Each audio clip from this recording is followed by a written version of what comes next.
tuve 4 medallas de oro, 4 plata y 1 de bronce. Fui la más chiquita de toda la delegación, entonces ahí es donde el Comité Olímpico empezó a ponerme atención. O sea, realmente empecé con, no sé, 100 alumnos y ahora somos casi 5,000. Y sí, es que las medallas se ganan en los entrenamientos y se recogen en las competencias. Bienvenidos a B2B by Perspectiva. Hoy tenemos una invitada muy especial. La verdad que agradecemos que vinieras a nuestro podcast, a Gisela. Gracias, Fabián. Todos la conocen como una atleta en natación y la hemos visto en Olimpiadas de 2004, 2008 representándonos como país. La verdad que es un gran honor, ¿viste? Bienvenida. Gracias por tenerme por acá.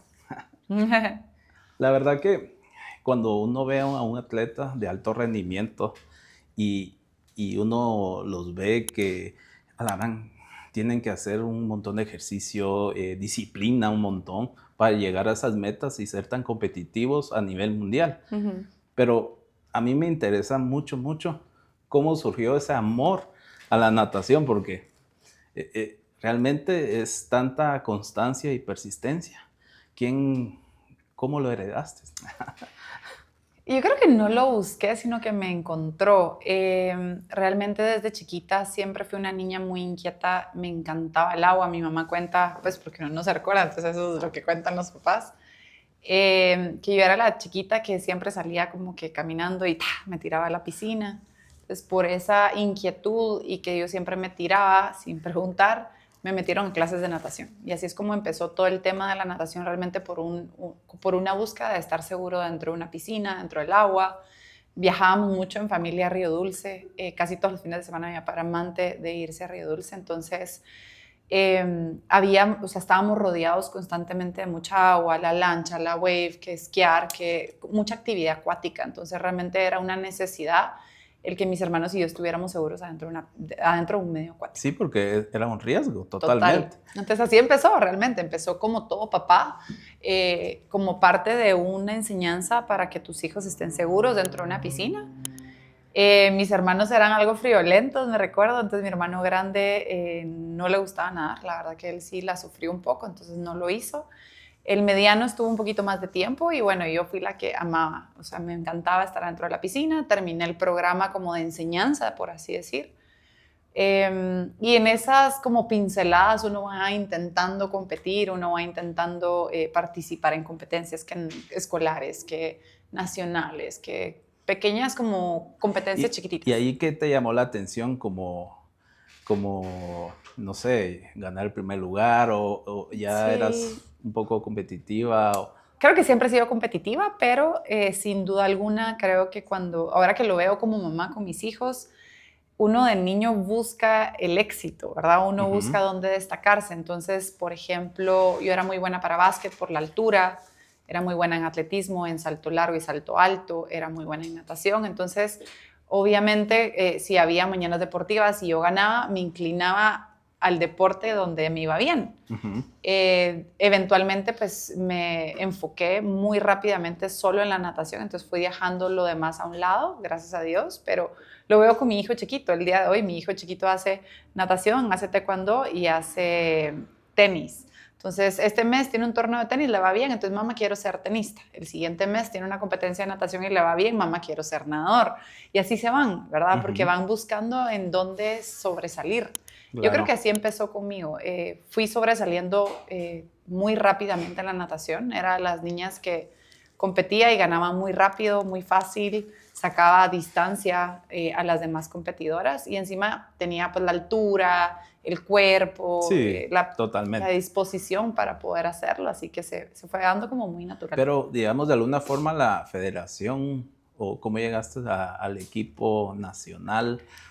Siempre fue todo privado, yo nunca estuve como parte de la Federación de Natación. En Guatemala, pues las federaciones existen porque son el ente como que regula el deporte, pero realmente hay clubes privados alrededor que son los que creo que alimentan mucho el deporte guatemalteco.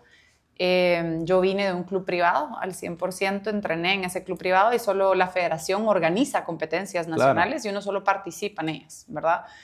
¿Cómo me fui volviendo como de la delegación, por así decir? Pues porque en la natación hay tiempos mínimos que hay que cumplir. Entonces, si tú quieres ir a un centroamericano, ok, el tiempo mínimo para poder participar es, no sé, 1:3 en el 100 dorso. Entonces, si tú haces la marca, inmediatamente puedes tener el derecho a participar y la federación o el Comité Olímpico te pagan tus gastos, obviamente, a cierto nivel, porque al principio tus papás son tus patrocinadores de todo, con marcas o sin marcas, ¿verdad? Entonces, te diría que los primeros años, como hasta mis 13 años, fueron mis papás, y a los 13 años que fueron centroamericanos aquí en Guatemala, en el 2001, fue cuando como que me destaqué, por así decir, y tuve 4 medallas de oro, 4 plata y 1 de bronce. Fui la más chiquita de toda la delegación, entonces ahí es donde el Comité Olímpico empezó a ponerme atención, miren, nos interesa, ok, entonces te queremos apoyar, y así es como empieza realmente. Y digamos, cuando fue en el 2004, ¿cuántos años tenías? 16. 16. Era chiquita. ¿Qué olimpiadas eran? Las de Grecia, fue en Atenas, en Grecia. ¿Y cómo te sentiste ir a un evento enorme, pues? Sí, lindo. La verdad que uno es inmaduro. Creo que a mis 16 años era súper inmadura. Mi sueño obviamente era ganar una medalla, entrené para eso, pero también a mis 15 años tuve esa desfase hormonal, por así decir. Me vino mi periodo menstrual, empecé a echar cuerpo, que habían amigos que iban a fiestas, entonces yo como que se me despertó el lado donde empezaba a ver a los hombres y que, ay, qué guapo, y aquí y allá, ¿verdad? Entonces imagínense irse a Grecia, Juegos Olímpicos, con todos los diferentes atletas del mundo, pues uno redistraído realmente, claro, ¿verdad? Entonces, creo que no fueron mis mejores Juegos Olímpicos en cuestión de deporte. Creo que uno no iba preparada para las distracciones que iba a enfrentar en ese nivel. Digamos, hay un McDonald's adentro de la vía olímpica y uno es como, ¡wow! Pero, o sea, cosas que uno no debería enfocarse, pero se enfoca por la naturaleza de que en Guatemala no tenemos esas instalaciones, no tenemos esos guapos caminando en las calles, no tenemos McDonald's gratis en nuestras instalaciones como deportistas. Entonces, creo que como niña inmadura me enfoqué en lo incorrecto en vez de enfocarme en lo que tenía que llegar a ser. Aumenté de peso también. A mis 15 años me vino mi periodo menstrual, entonces tuve un aumento de peso. Supóngase, yo ahorita peso 148 y hoy está pesando para Juegos Olímpicos 170. O sea, son 22 libras más de lo que peso actualmente a mis 16 años. Ajá. Entonces, acarrear ese peso durante una carrera es cansado, ¿verdad? Entonces, también uno aprende mucho. Creo que fue una experiencia linda. Fui la abanderada de la delegación. Mucha expectativa, mucha presión mediática, digamos, ¿verdad? Porque también era como la promesa. Yo venía de ganar medallas de oro en centroamericanos, medallas de oro en centroamericanos y el Caribe, medalla de bronce en panamericanos, la primera medalla panamericana que actualmente existe a la fecha. Entonces fue como, se tenía mucha expectativa, como que ya ganó todo, lo que le falta ganar es Juegos Olímpicos, ¿verdad? Sí. Entonces se puso mucha presión de mi parte. Yo no sabía manejar esa presión, todavía una niña. Sí, eras. Ajá, no sabía aceptar rechazo, crítica, el ego se me fue para arriba también. Creo que fue una etapa yo le diría que fue una bendición de etapa, porque si bien es cierto, hubo mucho malo, creo que fue lo que me hizo madurar, fue lo que me hizo poner los pies sobre la tierra, fue lo que me hizo como dejar a la entrenadora que tenía, porque realmente no teníamos una buena relación, y creo que a la fecha yo digo, uno siempre tiene un entrenador que te enseña todo lo que tú quieres ser y tienes el entrenador que te enseña todo lo que no quieres ser. Dejé a esa persona y encontré un excelente entrenador, y los demás entrenadores de mi camino fueron muy buenos. Y también creo que me fui fortaleciendo mi carácter, mi personalidad, realmente el querer hacer las cosas bien hechas, porque para Juegos Olímpicos yo le digo que fueron como los Juegos mediocres, por así decir. ¿Por qué? Porque al final lo hice todo a medias, entrené a medias. Bueno, no entrené a medias, entrené bien, pero los últimos 6 meses creo que no fueron como debieron ser. Desenfocada, egocéntrica, como que poco conocimiento del deporte. Entonces, pasaron Juegos Olímpicos y al final dije, si sigo nadando lo voy a hacer bien hecho. Yo creo que a partir de ese momento fue como que despegó mi carrera. Bueno, entonces creo que fue una bendición escondida en algo difícil que me tocó vivir. Y bueno, como decía, estás pues joven, pues 16 años y todo es nuevo y más a esa edad Sí. se altera todo. O sea, Sí. no es lo mismo nosotros ahorita a esta edad y ver, pues un poco más normal, pero... Y posteriormente en la segunda Olimpiadas que fuiste, iba más preparada mentalmente. Iba mucho más preparada, ya sabía lo que iba, tranquila, más madura. Creo que fue, sin duda alguna, fueron mucho mejor esos Juegos Olímpicos. ¿Qué fue lo que creo que me afectó en esos Juegos Olímpicos? Yo me fui a estudiar a Estados Unidos, tenía una beca del 100% por Auburn University.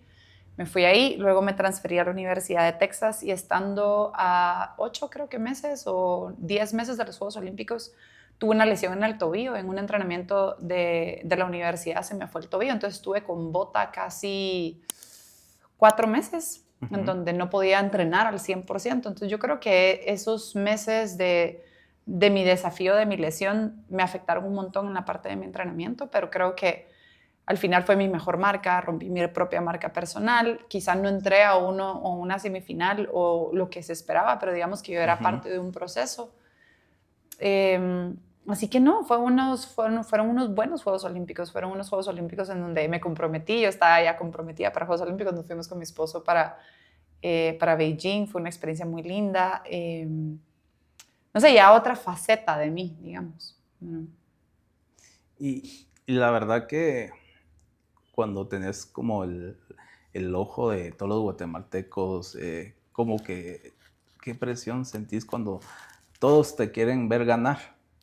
Creo que ya cuando uno aprende a manejarlo ya solo son como ruidos, ¿has visto? Es como las moscas, pues, que uno tiene que ir espantando en el camino, creo yo, porque hay siempre haters, siempre van a haber críticas, siempre van a haber los que apoyan, los que se quejan, los que desde atrás de la computadora comiéndose la gran hamburguesa sin hacer nada son los que te critican. Entonces uno tiene que aprender, y creo que eso fue lo que me sirvieron los primeros Juegos Olímpicos, es a tener un pellejo bien grueso y saber de quiénes realmente te interesa la opinión. Exacto. Porque uno, o sea, en mi filosofía de vida, yo ahorita solo realmente me interesa la opinión de aquellos que yo admiro, de aquellos que están mejor que yo, y los que están abajo y los que te critican realmente, pues a veces, muy de vez en cuando, pues vale la pena como saber si lo que están diciendo para hacer una introspección y decir, bueno, hay algo que yo puedo mejorar o no, pero lo contrario es como ruido, ¿verdad? Es como me decía mi entrenador, es como entrar a un estadio que miras y escuchas un montón de gente y tú tienes que estar enfocada en lo que estás haciendo, y realmente uno como deportista sí logra eliminar el ruido. O sea, tú puedes,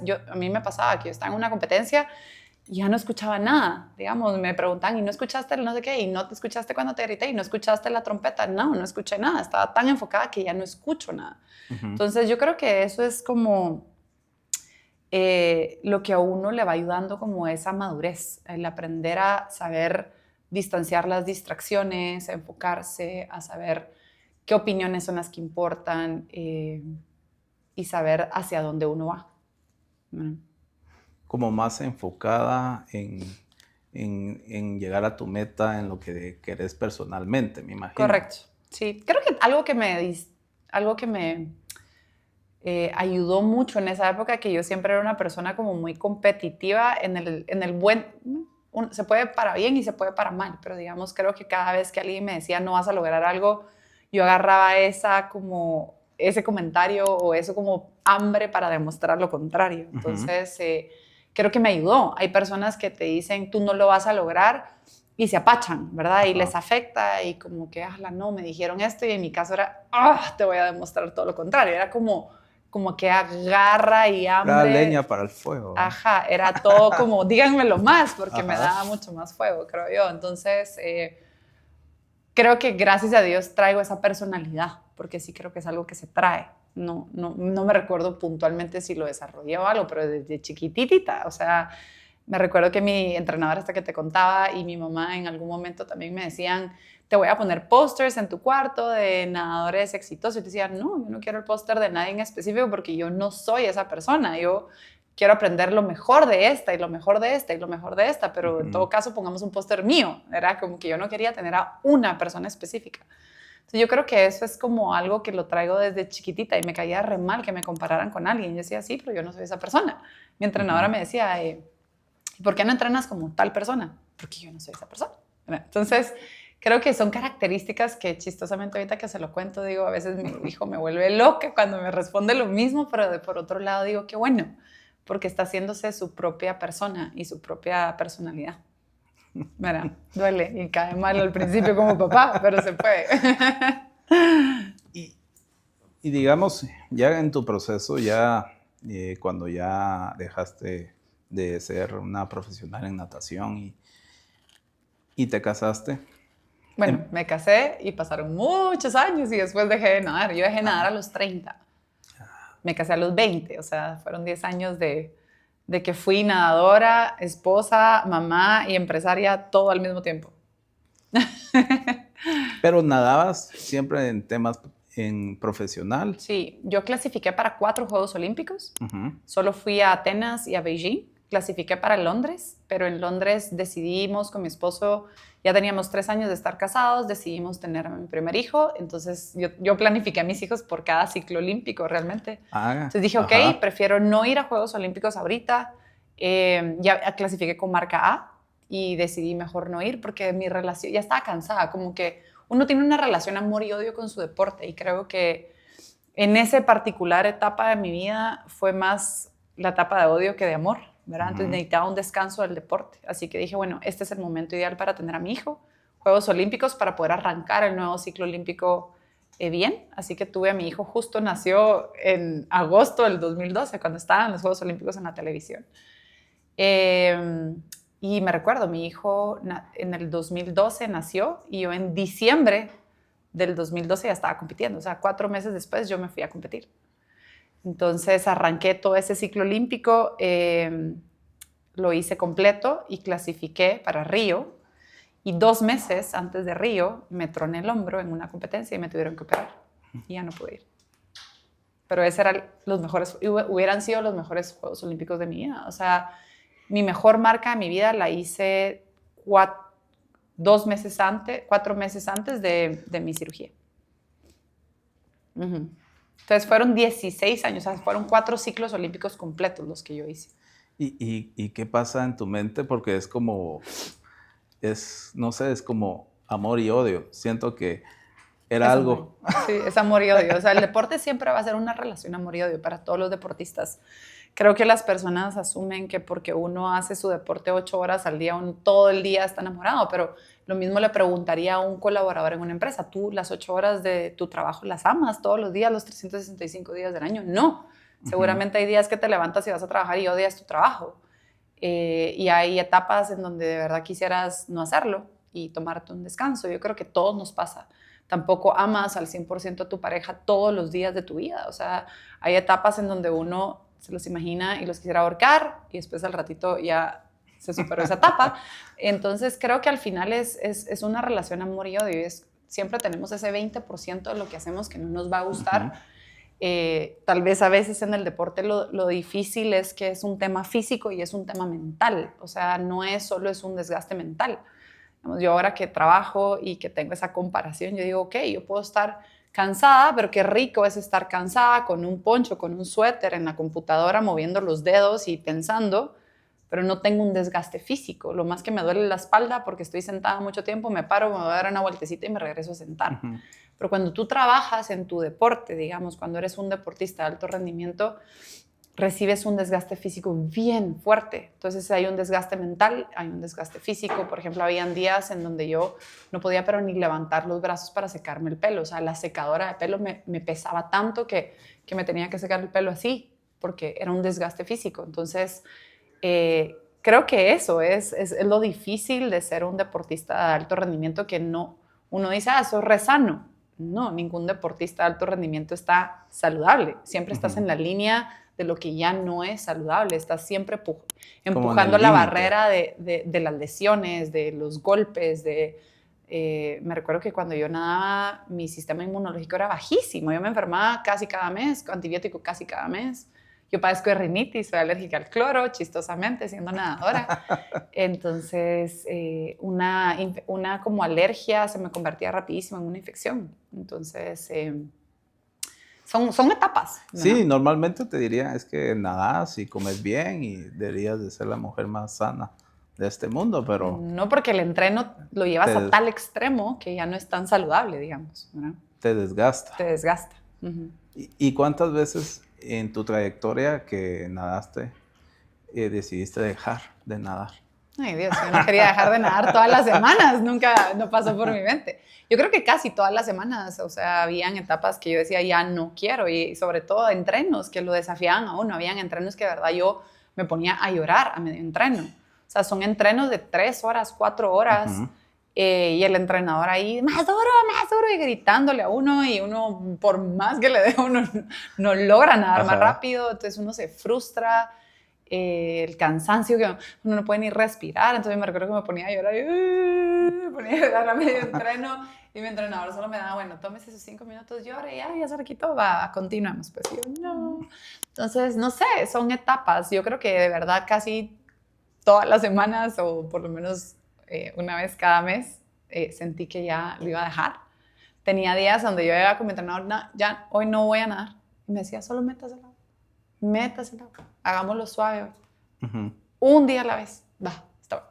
Entonces me metía a nadar y ya me sentía bien, me tranquilizaba, salía contenta, entonces siguiente entreno, todo bien y así, pero entonces cuando uno alcanzaba como ese top de cansancio físico, emocional, porque imagínate, o sea, estás cansado físicamente y si encima le sumas de que te vas a una competencia y no te va bien, uh-huh. Cuando tú eres un deportista de alto rendimiento, lastimosamente la identidad de uno como persona va muy ligada a tu deporte. Entonces todos los huevos están en una misma canasta, ¿verdad? Entonces si a ti no te va bien en una competencia, como que te desmoraliza. Entonces sumarle al cansancio, sumarle al que a la gran llevo un año entrenando para ni siquiera mejorar, no, mejor lo voy a dejar. Entonces ahí es donde empiezan todos esos como pensamientos de quererse dar por vencido. Y yo creo que digamos, en la parte de deporte, yo creo que a muchas personas en su día a día, a todos nos pasa que queremos dejar ciertas cosas y, sí. Y hay momentos como tú decís, si uno se quiere poner a llorar, ya no quiero y hay que seguir para adelante, ¿verdad? Sí, o sea, me recuerdo como en mi etapa de emprendimiento, o sea, cuántas veces firmé cheques de pago para todos mis colaboradores y ni un cheque de regreso para mí, porque no había fondos en la empresa. Había lo suficiente solo para pagar la luz, el agua, el teléfono, a los colaboradores. Y muchos dicen, ay, qué chilero ser emprendedor, pero no se ponen a pensar que pasé 5 años sin recibir un cheque de 0 mensual. Entonces, que si hubieron meses que yo decía, esto no vale la pena y ya no quiero seguir, por supuesto que sí, ¿verdad? Uno no quiere seguir. Pero yo creo que ahí es donde, justo con uno de mis psicólogos deportistas y con mi entrenador, era aprende a descansar y no a darte por vencido, ¿verdad? Porque muchas veces en esos momentos grises, donde todo se ve oscuro, donde no sabes ni cómo encontrar la solución, es donde uno dice hasta aquí. Uh-huh. Y uno no se da cuenta que el logro está ahí, en la siguiente vuelta, pero no lo ve, ¿verdad? Entonces es aprender a descansar, aprender a tomarte un break un día, 2 días, nadar más suave o tomarte un 24 horas de estar solo. Esos son los momentos como que le dan a uno esa introspección importante. Y a mí lo que me llama la atención es que fuiste mamá joven, uh-huh. Seguías nadando profesionalmente, uh-huh. Y empezaste tu emprendimiento. Sí. ¿Cómo te daba tiempo? No sé, sigo pensando cómo me daba tiempo en esa época, la verdad. Mis días empezaban a las 4 de la mañana. Para que sepa cómo eran mis días como un recién nacido, era duro. Yo me levantaba a las 4:30 de la mañana, le daba pecho o pacha, lo dejaba dormido, mi esposo y la niñera, me iba a entrenar, yo entrenaba de 5:30 a 8 de la mañana, uh-huh. Más o menos. Regresaba a mi casa, recogía a mi hijo y a partir de ese momento se quedaba conmigo todo el día, porque la bendición de emprender es que mi hijo podía estar conmigo todo el tiempo. Entonces venía la niñera conmigo, entonces mi hijo estaba ahí todo el tiempo. En las mañanas pues tenía trabajo, estaba dando clases o viendo temas administrativos o merca o conta o lo que fuera, ahí con mi hijo por ratitos cargándolo, dándole de comer, o sea, como que haciéndolo ambas, ¿verdad? Mediodía me recuerdo que agarraba el carro, me iba a la casa de mi hermano, ahí almorzábamos y descansábamos y después me iba a la academia de la tarde. Mi hijo ahí conmigo, la niñera a la par mía, o sea, yo a veces estaba con mi hijo acá dando clases y diciéndole a los clientes qué hacer, pero me encantaba porque era como, o sea, al final la academia de natación es algo muy familiar, ¿verdad? Sí, Me miraban a mí totalmente. dándole clases a mi bebé y yo con otros bebés, entonces en vez de tener un muñeco, mi hijo era el ejemplo de la clase. Entonces, si yo tenía que enseñarle a otro papá a qué es lo que tenía que hacer, le decía, va, usted agarre a mi hijo y deme a su hijo. Entonces, él agarraba a mi hijo, yo agarraba al bebé y le enseñaba a hacer lo que él tenía que hacer, se lo devolvía, yo agarraba a mi hijo y así nos íbamos. Entonces, era como ese relajo, de ahí volví a entrenar. Yo entrenaba de 5 a 7 de la noche. Y después ahí cambiábamos a mi bebé, lo bañábamos y me iba a mi casa y a las 8:30 de la noche nos dormíamos, ¿verdad? Y eso era todos los Casi días. entre 14 y Que 15 sufrió horas. mucho mi matrimonio. Mi matrimonio fue lo que sufrió porque me dediqué 100% a mi emprendimiento, 100% a mi deporte, 100% a mis hijos y lo que descuidé mucho fue mi matrimonio. Entonces sí tuvimos una etapa cuando mi hijo tenía como 4 o 5 años en donde casi nos divorciamos porque si no lo prioricé, no lo cuidé. Viajaba mucho, yo viajaba una semana del mes, me iba a Estados Unidos para poder entrenar. Mi entrenador estaba en Florida, entonces yo dejaba a mi hijo una semana, mi esposo se quedaba con él, yo me iba una semana al mes a entrenar afuera. Entonces sí creo que al final, y por eso ahora con mi esposo hablamos mucho de la importancia de entregarse al 100%, ¿verdad? Porque muchas veces decimos, la relación es 50-50, pero yo le digo, ok, y me gusta hacer esta analogía, yo le digo, ok, si yo soy tu jefe y tú sos mi colaborador, entonces va, yo te pago el 50% de tu salario y tú haces el 50% del esfuerzo, ¿te gustaría? No, entonces yo te tengo que dar el 100% Sí, y tú me tienes que dar el 100%. sí. Pero no sé por qué en las relaciones siempre creemos que debe ser 50-50, siempre y cuando sume 100 estamos bien. No, es No, 200, o sea, yo tengo que dar mi 100 y tú tienes que dar tu 100. Entonces, eso fue lo que más sufrió en esa etapa y gracias a Dios pudimos hace 3 años realmente volver a empezar. Yo le digo que estoy casada, estoy en un segundo matrimonio con una misma persona, entonces es algo muy lindo, pero tocó tener que priorizar nuestro matrimonio primero. yo creo que pues, el tema que lo tocaste, yo creo que a muchos nos pasa ese punto de cambio, Sí, donde tal vez uno está como más, no sé, al trabajo, a la oficina, el tema de tus negocios, de cómo va, y a veces uno deja ese tiempo de más como de hombre, de convivir con sus hijos, sí. con su esposa, meterla, digamos, a la vida de uno, porque a veces es como que yo llego hasta la noche y tú encárgate de los hijos o tu trabajo. Pero al final creo que si uno quiere avanzar, sí estoy de acuerdo que uno tiene que dar el 100%, si no, Sí, en todo, ¿verdad? no se Entonces, avanza. y aplica en el deporte, en el trabajo, en la relación.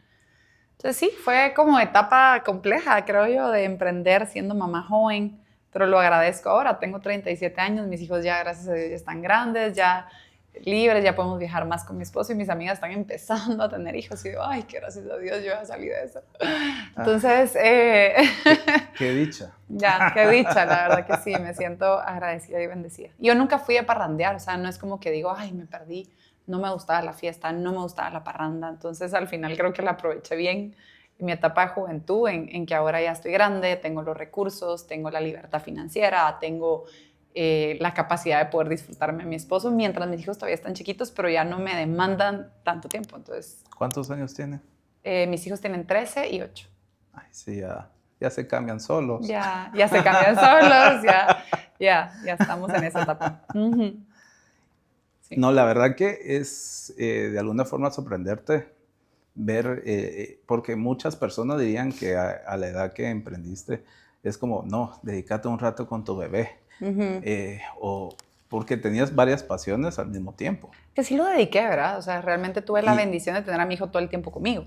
exacto. Lo que pasa es que ocupada en mil otras cosas y con una niñera, pero al final del día lo tenía conmigo versus que se quede en la casa con una niñera o en un colegio, ¿verdad? Entonces yo creo que eso ¿Y será. de dónde empezaste las academias o cómo fue? Empecé las academias en Mushval hace mucho tiempo con un condominio. No sé si recuerdan que habían unas vallas enormes en donde yo promocionaba ese condominio. Se llamaba Santuario Mushval. Sí. Entonces empecé las academias ahí. La verdad que la academia empezó ahí. Antes de eso realmente yo ya tenía formado el concepto y la academia ya la había empezado. Yo daba clases particulares. Como probando mi metodología de enseñanza. Luego se formalizó y ya yo podía atender a todos los del condominio y podía recibir a ciertas personas de afuera y logramos atender a varios. La verdad que crecimos, vi el proyecto desde su construcción hasta que llegó un momento en donde yo recibía constantemente personas que me decían, Isara, quiero ir a tu academia. Y yo no puedo porque solo pueden ser las personas de aquí y cierto número de afuera, pero ya había topado ese número, entonces ya no se podía.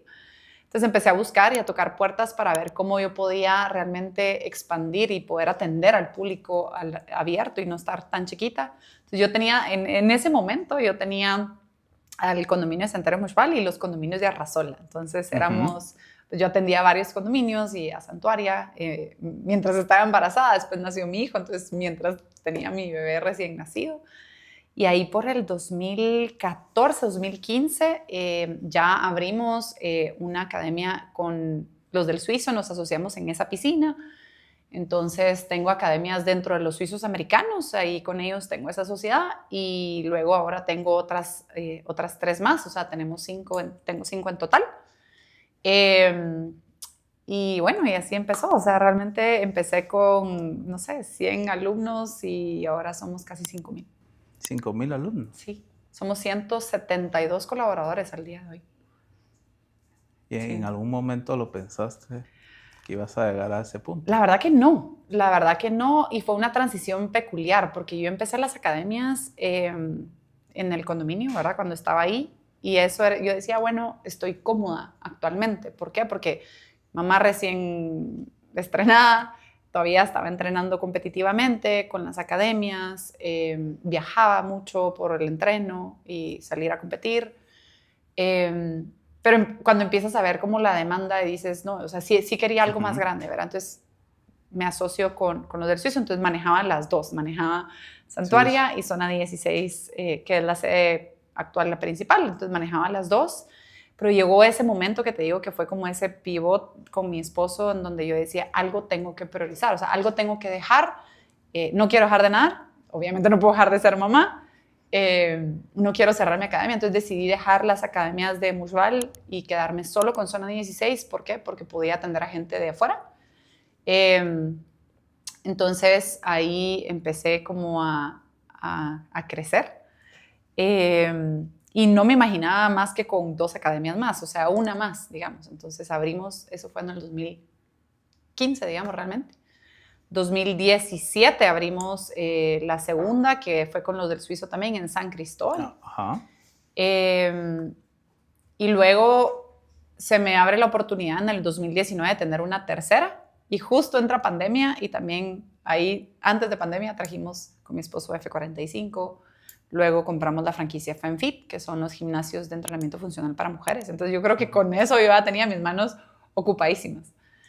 Luego hubo un congreso de un mexicano llamado Nelson Vargas. Él tiene 17 academias de natación en México. Es el más grande actualmente en México y creo que Centroamérica. Un excelente entrenador, ha producido los mejores deportistas de México, academias de natación. Estaba en un congreso y me saluda desde el virtual porque era en pandemia. Y es lo que te digo, o sea, la personalidad que tengo cuando me ponen un reto es como... Y me dijo, sí, bueno, les presento a Gisela Morales unas escuelitas de Guatemala. Y yo, ay, pinche, pues ya no voy a hacer solo escuelitas de Guatemala. Entonces eso como que me inspiró como esa llama de querer crecer, el querer ser más grande y no quedarme tan chiquita. Y ahí cambió como mi mentalidad, o sea, fue como un cambio inmediato de mentalidad y empecé a buscar esa expansión. Y entonces actualmente vamos con 5, la meta es llegar a 10. Ese es el plan de 10 años, esa Big Hairy Audacious Goal, ¿verdad? Esa vija que tenemos para 10 años y esa es la meta. Tener 10 academias, 10,000 alumnos y llevar a un atleta waterproof a ganar una medalla para Juegos Olímpicos. O sea, en esas estamos. Ser como la escuela del primer ganador. de las Olimpiadas. Sí. Y mira, y hablaste de algún tema muy interesante que fue el tema de COVID. Sí. ¿Qué pasó en ese momento? Uf, durísimo. La verdad que nos pegó a toda la parte de fitness, de gimnasios, deporte, nos pegó mucho. Gracias a Dios la natación fue la que a menos le pegó, porque el cloro era desinfectante. Yo todavía dije, bueno, aquí voy a hacer negocio, vendo el agua para desinfectar de la piscina porque no sabía ni qué más hacer. Entonces sí cerramos de marzo a marzo, cerré marzo, abril y la mitad de mayo. Para mayo ya habíamos aperturado las academias de natación bajo de agua, ¿verdad? En escondiditas habíamos abierto, pero yo tenía muchos clientes con problemas de espalda, problemas de rodilla, lesiones graves, no podían dormir. Entonces Gisela, por favor, ábrame la piscina, yo no voy a decir nada, por favor, déjeme nadar, ya no aguanto la espalda, estoy metido en la casa todo el tiempo, sentado todo el día, trabajando en casa, ya no aguanto a mis hijos. Entonces, por favor, ábrame. Necesito abrir las piscinas. Entonces empecé a abrir solo con el equipo competitivo, porque tenían que entrenar, digamos, y con ciertos clientes específicos que de verdad yo sé que lo necesitaban, ¿verdad? Poco a poco fuimos viendo cómo manejarlo de una mejor manera, entonces realmente yo a partir de junio yo ya estaba aperturada. Para mí la bendición fue que como cerraron todo, todos los que hacían karate, gimnasio, todo, empezaron a nadar, porque era el único deporte seguro por el cloro. Y como mis academias no son como burbujita de cristal, sino son, o sea, tienen mucha oxigenación, eran aún más seguras. Entonces, realmente, yo pertenezco a la Asociación de Academias de Natación de Estados Unidos, entonces aprender muchas buenas prácticas de Europa, de Estados Unidos, cómo incorporarlas en Guatemala, pudimos abrir las puertas. Yo te diría que cerré el 2020 positivo todavía. 2021 fue un excelente año económicamente. Ahora todo lo contrario con los gimnasios. Los gimnasios sí sufrieron horriblemente. Recién adquiría una franquicia, no llevábamos ni un año de haber aperturado y cerrar. O sea, sí nos pegó económicamente fuertísimo. Sí, porque tuviste que mantener la estructura tantos meses. Sí, los gimnasios sí, de verdad que sí la sufrieron, porque los gimnasios son cerrados, entonces, y son clases grupales, entonces no podíamos tener mucho foro.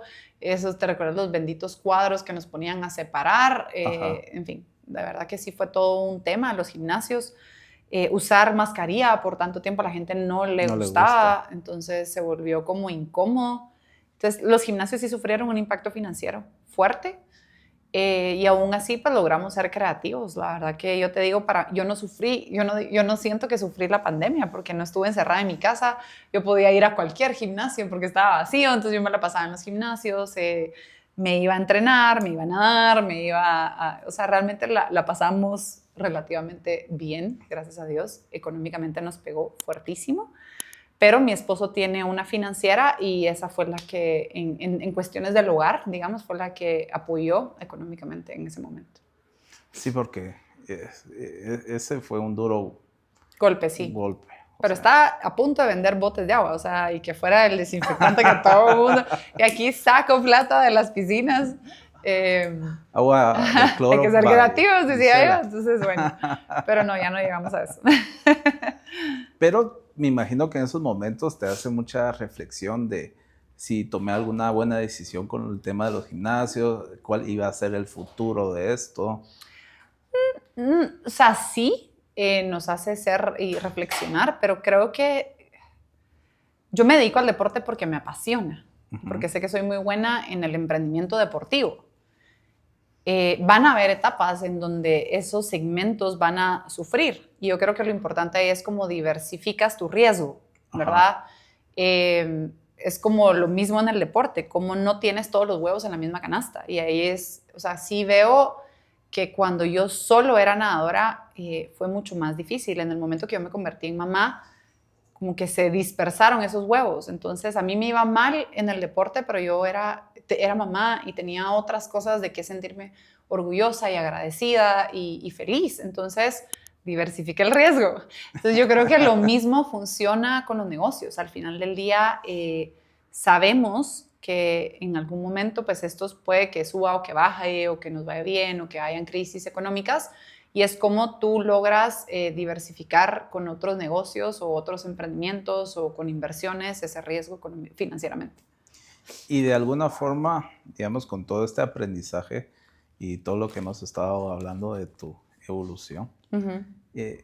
¿Qué, qué has aprendido o qué ejecutas día a día según los pensamientos que has desarrollado con todo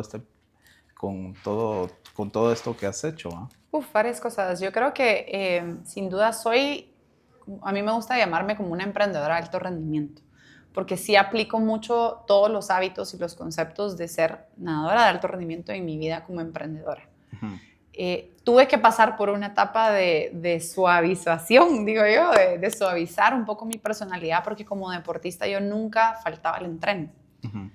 Yo estaba enferma, igual iba a entrenar. Me lesionaba la rodilla y usaba los brazos. Me lesionaba los brazos y iba a patear. O sea, como que nunca, realmente en mis 17 años de alto rendimiento no falté más de 15 días a entrenar, que fueron cuando tuve a mi hijo y tuve la cesárea. Entonces esos 15 días fueron los únicos. Y la semana, porque ni siquiera cumplí las 2 semanas de mi descanso de la cirugía del hombro, porque al final el doctor me dijo no haga nada y igual me iba a caminar. Y yo decía, no, o sea, no hacer nada para mí no es una opción. Sí. Entonces, ¿qué aplico? Me tocó difícil porque entonces yo era poco empática con mis colaboradores, ¿verdad? Me llegaba alguien con una medio gripe, ay, mis alas, me siento re mal y no puedo trabajar. Y yo, ay, por favor. ¿Verdad? Era como, de verdad, no puedes sentarse a trabajar en una computadora cuando yo sí me puedo ir a entrenar y enferma. Entonces era muy poco empática con la gente. Sí, porque decía, si yo lo puedo hacer, ¿por qué tú no? Y también eso puso un estándar más alto. O sea, yo me daba cuenta que mi gente enferma igual llegaba a trabajar porque me miraban a mí grave, con infecciones intestinales o casi que hospitalización. Y entrenando como que decían, de plano que no le puedo decir a la jefa que me siento mal, Sí, ¿verdad?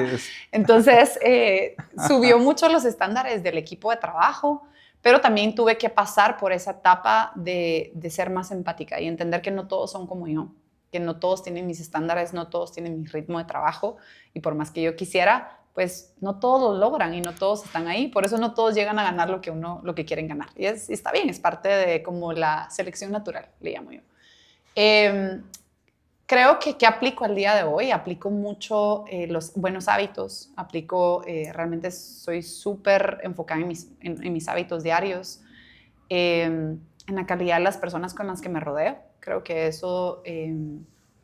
hablando de esa crisis que tuvimos con mi esposo hace 3 años, ahorita reciente que decimos, no, ahorita queremos, ese es el segundo matrimonio con la misma persona, fue qué amistades necesitamos sacar de nuestras vidas, porque no te suman, porque no comparten los valores, porque no comparten los principios, porque se juntan y solo hablan de mujeres o de hombres o de malas prácticas. eso es clave, ¿va? Súper clave. Entonces fue eliminar mucho. Y no todos los puedes eliminar, pero hay otros que los limitas, ¿verdad? Entonces, ya no te veo una vez al mes, te veo una vez al año y para un café, 1 hora y chao, ¿verdad? Entonces, porque no a todos los puedes eliminar de tu vida. Hay familiares, hay socios, hay proveedores que se convierten en amigos, ¿verdad? Entonces, ok, sigamos en una relación laboral, pero ya no vamos a salir a cenar, ni nos vamos a ir de viaje, ni te vas a venir a mi casa, pero vámonos a un café a hablar de negocios y se acaba. Entonces fue tomar esas decisiones conscientes, mis hábitos, lo que me pongo constantemente en la cabeza, diría que eso es un gran cambio. Y el entregarme al 100% en mi matrimonio primero. Eso es lo que más practico hoy, porque me doy cuenta que cuando yo tengo esa estabilidad emocional y me siento conectada con mi esposo y soy esa buena esposa y que tenemos una buena relación en pareja, todo a mi alrededor funciona mejor. Soy mejor mamá, soy más paciente, estoy más presente, soy una mejor líder con mi equipo de trabajo, estoy menos con mecha corta, digamos, que creo que cuando uno está mal con su pareja uno tiende a estar con mecha corta. Y le afecta a todos. Y le afecta a todos. Entonces, he visto un cambio en dinámica en mi hogar, digamos, un ambiente mucho más alegre en mis hijos, en el ejemplo que estoy dando de ellos, de lo que quiero que esperen de una relación o de cómo tener ese amor de regreso, cómo se les debe hablar adecuadamente. Y con mis colaboradores exactamente lo mismo. Entonces, yo creo que eso es lo que practico hoy como empresaria en el día a día. Como humana realmente, porque lo practico en todas mis etapas, en mis facetas. Y de alguna forma también es como, estás como en una forma como de evolución para hacer la mejor versión de ti. Y a veces cuesta como aceptar los errores que uno tiene. Sí. Y decir, bueno, voy a cambiar esto. Y poco a poco uno va haciendo esos cambios para que no sean tan fuertes y que de alguna forma no sean tan originales de uno. ¿Ah? No tanto, la verdad que me gusta ser tajante con mis decisiones, porque creo que cuando uno hace las cosas poquito a poquito no hay cambios de fondo. Uno tiene que ser, para mí, eso es como yo lo Como practico, yo soy tajante. blanco o negro. Blanco negro. Yo creo que No gris. el gris es el negro disfrazado, para mí. Entonces, si tú ya estás en un gris, es porque ya estás aceptando el negro en tu vida. Y eso aplica en todo. Si tú estás en una línea gris con alguien y estás casado, ya estás más negro que blanco, ¿verdad? Si tú estás en una línea gris en tus hábitos de licor, por ejemplo, ya estás más negro que blanco, o sea, ya estás más tirado a un... Sí, sí. ¿verdad? Entonces, para mí realmente el gris realmente es un negro disfrazado. Entonces, yo trato de ser muy tajante con mis decisiones. Creo que el poder está en las decisiones que tomamos. Entonces, desde el momento creo que lo difícil es tomar la decisión. Claro. Pero una vez tomas la decisión, tienes que tirarte al agua con la decisión. Creo que lo más difícil es el no, el que no estás de acuerdo. Depende, no sé, habría que ver en qué estamos hablando, pues, pero qué contexto, qué tema, qué cosa. Pero para mí el no es un poder, el saber decir que no es lo más poderoso que tenemos, porque hay mucha gente que no sabe decir que no. Dice que sí a todo y queda mal con medio mundo. Entonces, para mí el no es la palabra, es una oración completa. No tengo por qué darte justificaciones de mi no, simplemente es un no. Y soy muy buena diciendo no, la verdad me encanta decir que no. Es más, yo soy de las que me gusta convertir los no en sí, porque como digo no tan frecuentemente, cuando alguien me dice no es como logro para hacer que sea un sí, pero en cosas positivas. Entonces, no sé, para mí el no es súper importante porque un no es un sí a algo que sí quieres, digamos. Y creo que de alguna forma esas decisiones te hacen saber lo que realmente querés. Total. No, y no siempre uno sabe lo que quiere. Muchas veces uno sabe lo que no quiere. Ajá. ¿Verdad? Entonces yo creo que es de ir como descubriendo entre lo que uno sí quiere y lo que no quiere, es ir tomando o navegando esas decisiones, pero sí he logrado conocerme a tal punto que cuando estoy en una situación y lo siento aquí, por eso lo hago acá, porque es aquí donde yo siento esas emociones, en donde cuando no sé qué decisión tomar, siento incertidumbre y me siento confusa, me siento ofuscada, me siento incómoda. Entonces trato de entender primero dónde lo siento, qué es lo que siento y por qué siento lo que siento, valga la redundancia. Y luego lo que necesito es tomar una decisión. ¿Qué decisión necesito tomar? Entonces obviamente hay para bien, para mal y todo lo que uno quiere, y no siempre todas las decisiones te van a salir bien. Pero si nunca tomas una decisión, solo estás prolongando ese sufrimiento. Entonces prefiero tomar una decisión incorrecta de manera rápida, porque entonces puedo tomar otra decisión rápidamente, a no tomar una decisión y solo sufrir un montón de tiempo con esa inseguridad. ¿No? Creo que ver tu personalidad y conocerte, realmente me imagino que ya sabes qué hacer entre 5, 10 y a largo plazo con tus negocios, o sea, ya te ves en ese plazo. Que lo veo, sí, que si sé cómo hacerlo, el cómo, pues es algo que uno va descubriendo en el camino, pero tengo bien claro el qué y el cómo. Y el cómo, o sea, el por qué lo tengo claro y el qué quiero. Tal vez el cómo es lo que uno va descifrando. ¿Por qué? Porque yo nunca he sido directora o gerente de, no sé, 350 colaboradores, por ejemplo. Entonces eso es un aprender que requiere habilidad, requiere conocimiento. Tendré que sacar cursos, tendré que mejorar mi capacidad de dirección, de liderazgo, de toma de decisiones, no sé, o sea, seguramente hay habilidades que todavía me hace falta aprender. que si sé que lo voy a llegar, lo siento y sé que sí, más me asusta, lo cual es bueno, porque si no es una meta que a uno no le asuste, pues no vale la pena. Pero el cómo lo voy a lograr, exactamente no lo sé, y eso es lo bonito del camino, pues, porque si yo supiera todo, pues, ¿para qué? No sé, como que en ese descubrir y ahorita, no sé, si ahorita tengo el desafío de cómo, por ejemplo, actualmente en mi empresa estamos en ese desafío de cómo unificar sistemas, porque ahorita con todo lo de la inteligencia uno para que con un sistema de CRM, que el sistema de contabilidad, que el sistema operativo, entonces, ¿cómo yo logro tener esa integración de sistemas y volver la operación más eficiente, menos robusta, no tener un reproceso de todo lo que uno hace, porque entonces uno mete la información acá y la mete acá y la mete acá y entonces estoy descifrando cómo lograrlo y no ha sido fácil, o sea, sigo rompiéndome la cabeza y a veces tengo a la gente que ya sabe, a la gente que sí entiende todas esas cosas y yo quiero saber que va a haber luz en la lámpara, pero no quiero saber cómo navega la luz de ahí a saber ni de dónde para acá, ¿verdad? Entonces yo quiero que prender un switch y que se prenda la luz. Entonces, llegar con la persona correcta y decirle, bueno, mire, yo no sé cómo, pero lo que yo quiero es esto, ¿verdad? Ajá. Entonces, el descifrar ese camino yo creo que es porque te llegan a decir, va, mire, que para que eso pase hay que hacer. Y entonces cuando me empiezan a decir todas las tecnicismos, digo, mi mente ya se hizo crashing. Digo, ¿se va a poder o no se va a poder? Sí, va. Entonces usted mire cómo. Yo solo quiero prender la luz. Solo quiero que se logre esto.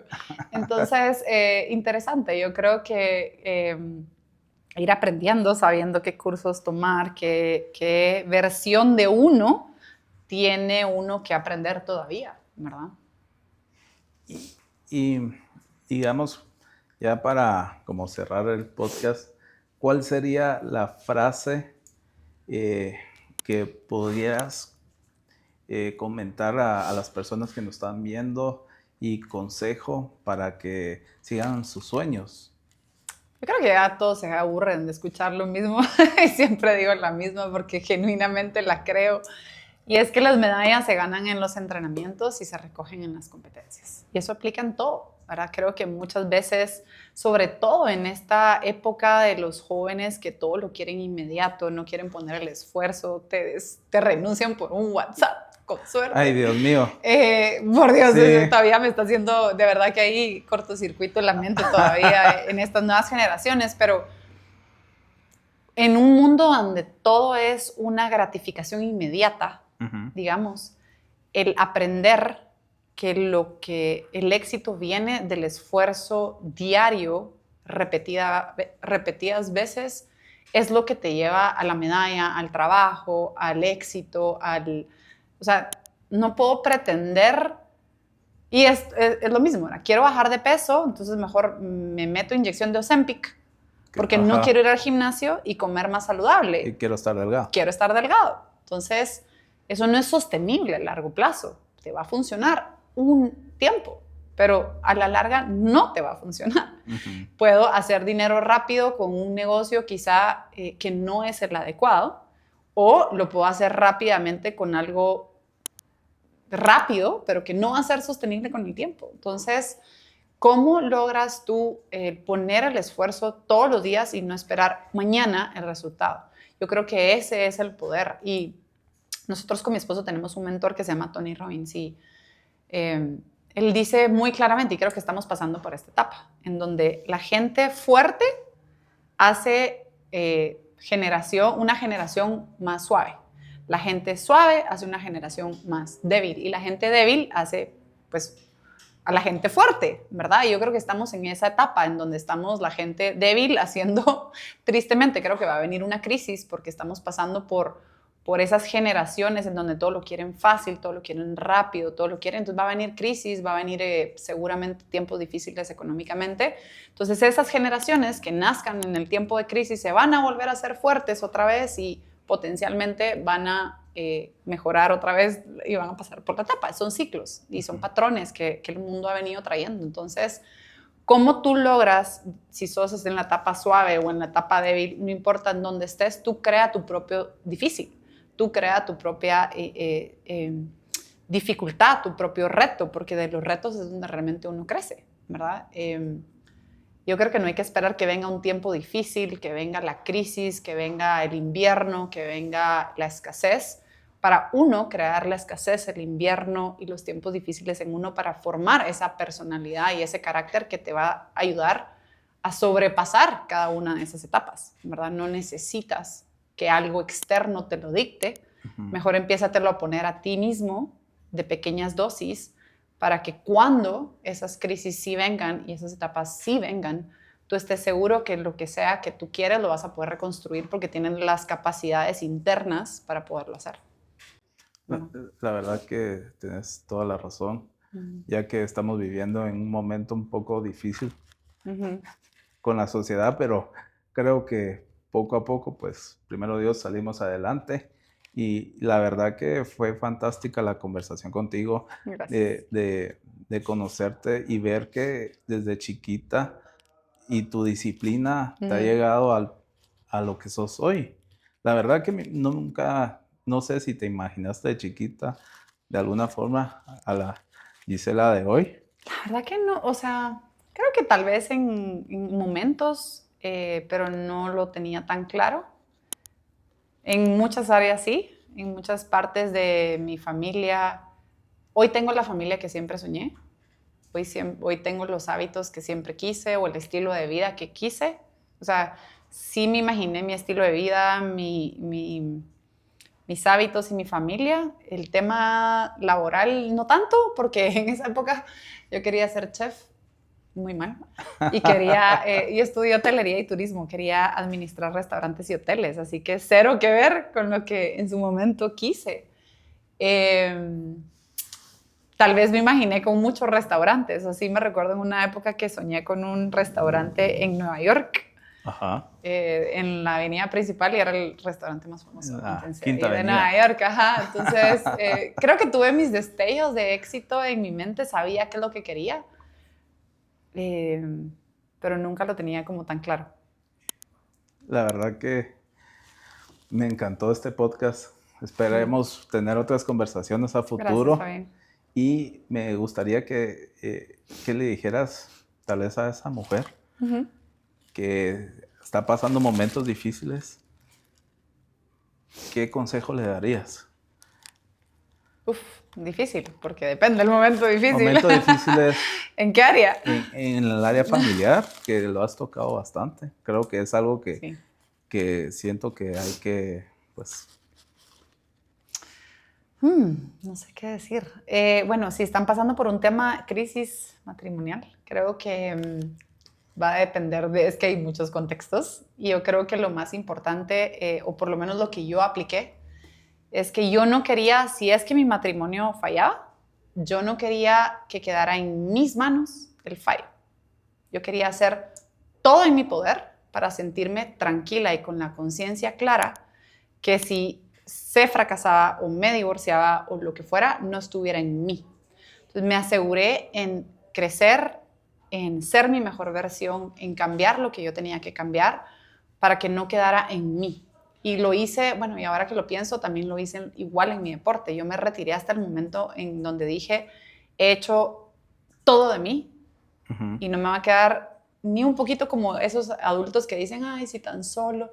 El si tan solo no lo quería ver en mi vocabulario. No quería el, y si hubiera, ¿verdad? Y si hubiera. Entonces, ¿cómo logran ustedes quitarse esos y si hubiera? Hazlo hoy y prueba entregándote. Yo le digo, al final del día en la relación es, yo te doy el control remoto de una bomba que va a detonarme y que va a matar, y te la doy. Y tengo que confiar en que tú no vas a apachar el botón.